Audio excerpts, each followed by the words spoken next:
अब हम एक एग्जांपल देख लेते हैं कि फंक्शन से रिटर्न वैल्यूज़ करवा कर हम उसको कैसे यूटिलाइज कर सकते हैं।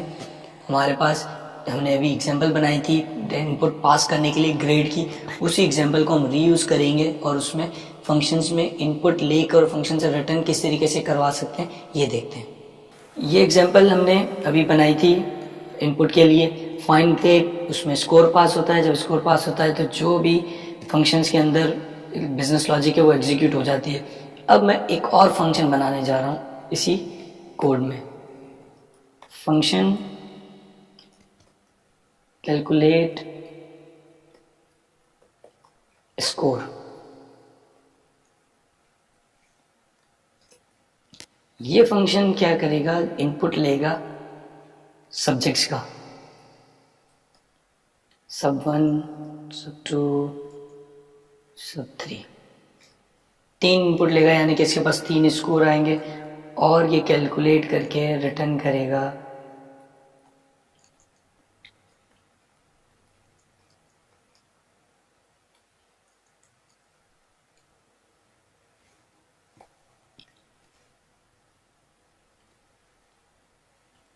एवरेज स्कोर आ जाएगा आपका, डिवाइड बाई 3 कर दिया हमने, तो हमारे पास ये एवरेज स्कोर आ जाएगा।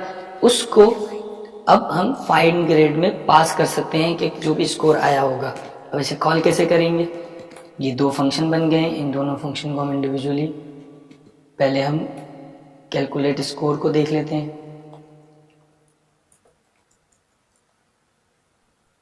कैलकुलेट स्कोर, इसमें मैंने पास किया 45, 67, 89।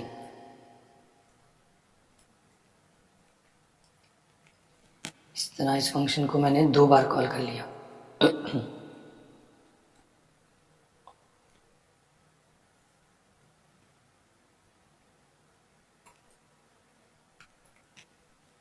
और इसका आउटपुट देख लेते हैं।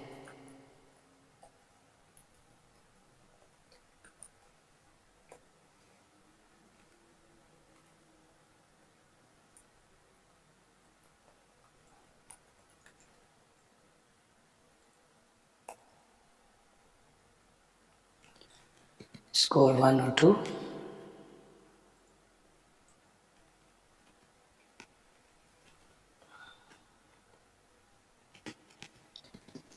स्कोर 1 एवरेज स्कोर है 67, स्कोर 2 का एवरेज स्कोर है 84.66। अब हमने मैथ फंक्शन देखे हुए, आप इसे राउंड कर सकते हैं या टू फिक्स करके 2 डेसिमल प्लेसेस पे कर सकते हैं। इस वक्त हम इस पर कोई मैथमेटिकल ऑपरेशन नहीं परफॉर्म कर रहे हैं, लेकिन हमारे पास एवरेज स्कोर आ गया।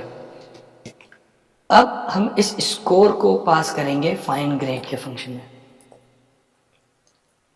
फाइंड ग्रेड के फंक्शन में हमने पास किया स्कोर 1, फिर फाइंड ग्रेड में पास किया स्कोर 2।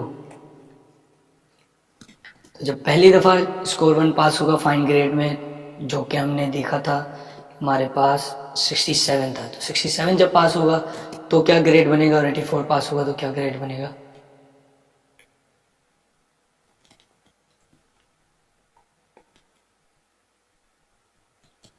ग्रेड सी, 67 पे ग्रेड सी बन रहा है और 84 पे ग्रेड ए बन रहा है। तो ये आपकी बिजनेस लॉजिक है। अब आपको बेनिफिट नज़र आएगा कि फंक्शन से कोई भी कैलकुलेशन करवा के वैल्यू रिटर्न कराने का फ़ायदा ये है कि आप उस वैल्यू को फिर आगे कहीं भी यूटिलाइज कर सकते हैं।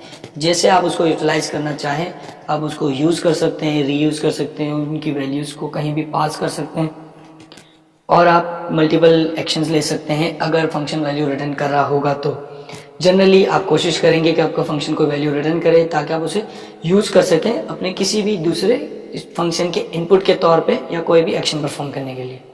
अगर आपका फंक्शन कोई वैल्यू रिटर्न कर रहा है तो आप उसे किसी एक्सप्रेशन में भी यूज़ कर सकते हैं ताकि आप उसकी जो इनपुट आया है, जो रिस्पॉन्स आया है, उसे किसी दूसरी वैल्यू के साथ मिला के कोई कैलकुलेशन परफॉर्म करना चाह रहे हैं तो आप उसे एक्सप्रेशन में ऐड कर सकते हैं।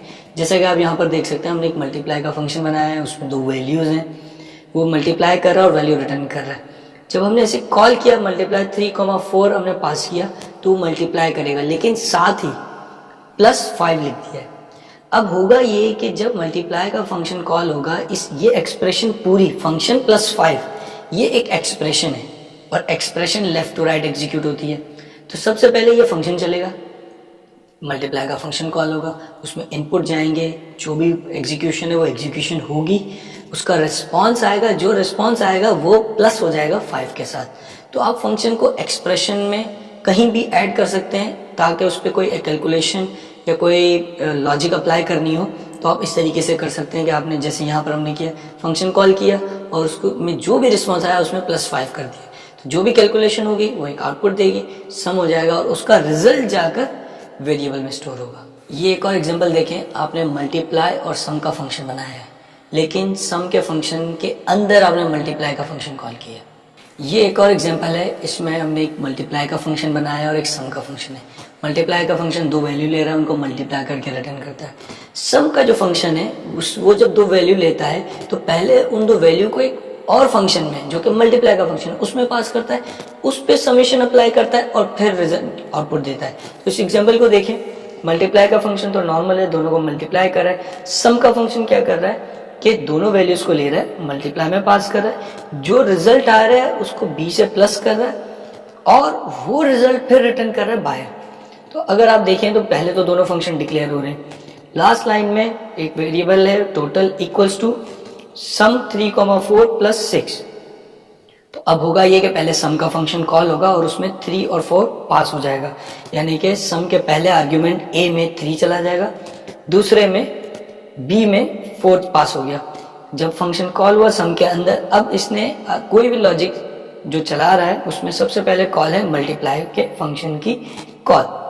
तो अब जो a में वैल्यू आई थी, a पहले आर्ग्यूमेंट में चला गया मल्टीप्लाई के और b मल्टीप्लाई के दूसरे आर्ग्यूमेंट में चला गया, यानी कि a में था 3 वो मल्टीप्लाई के पहले पैरामीटर में और b जो है मल्टीप्लाई के दूसरे पैरामीटर में। तो ये मल्टीप्लाई का फंक्शन कॉल हो जाएगा। तो a में वैल्यू थी 3, b में 4 है, वो num1 में पहुंचेगी, num1 में 3 पहुंचेगा, num2 में 4 पहुंचेगा और वो मल्टीप्लाई होंगे तो 3 × 4 12 आ जाएगा, ये मल्टीप्लाई 12 रिटर्न करेगा। अब ये रिटर्न होगा सम के फंक्शन के अंदर, जो भी इसने रिटर्न किया वो सम के फंक्शन को मिला, 12 मिला सम के फंक्शन को, उसमें प्लस हो रहा है b में वैल्यू है 4, तो 12 + 4 16, तो ये प्लस होकर सम के फंक्शन से 16 रिटर्न हो जाएगा।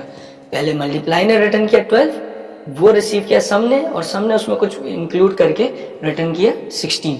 वो जो 16 रिटर्न हुआ वो पहुंचा जहां सम की कॉल की गई थी, सम 3,4 की, यहां आपको मिलेगा 16। इसको जब आप सम करेंगे 6 के साथ तो रिजल्ट आ जाएगा 22।